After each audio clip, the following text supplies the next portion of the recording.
And South Korean President Moon Jae-in has been sharing the outcomes of his summit with Kim Jong-un over the weekend. He spoke with the leaders of the United States, Japan, and Russia and expressed appreciation for their support and promised to coordinate closely with all of them. Jung-hee has the details.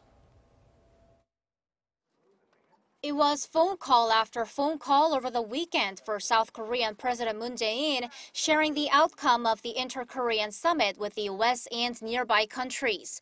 The relay phone conversations began on Saturday night when President Moon talked with U.S. President Donald Trump for over an hour.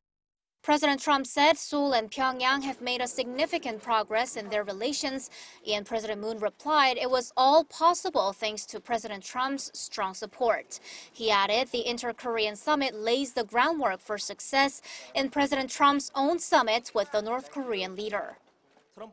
President Trump said it's very good news for not only the two Koreas but for the whole world that they reaffirmed the goal of achieving a nuclear-free Korean peninsula through complete denuclearization.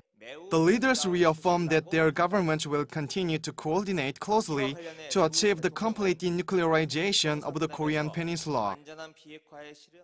President Trump said he's on the same page with Seoul and Pyongyang on their agreement to formally end the Korean War and expressed anticipation for his meeting with the North Korean leader.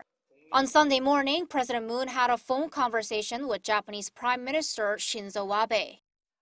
Prime Minister Abe praised the fact that the leaders of South and North Korea reaffirmed the goal of complete denuclearization on the Korean peninsula through the Panmunjom Declaration.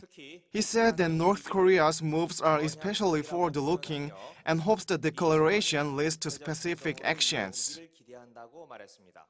The Japanese leader said Tokyo is willing to talk with Pyongyang to normalize relations and settle the affairs of the past, and President Moon told Abe that North Korean leader Kim Jong-un feels the same. Prime Minister Abe said he'll work for an opportunity to talk with North Korea and will ask for South Korea's help if necessary. Finally, the South Korean leader spoke with his Russian counterpart late Sunday afternoon and thanked him for his strong support. Russian President Vladimir Putin said the results of the Inter-Korean Summit will form a solid foundation for building an unwavering peace on the Korean peninsula and hailed President Moon's accomplishment of something he said was very difficult to achieve under complex circumstances. President Putin said the Inter-Korean Summit should lead to a trilateral economic project among Seoul, Pyongyang, and Moscow, and President Moon agreed with him. The Russian leader also invited President Moon to make a state visit to Russia in June. Jung-hee, Arirang News.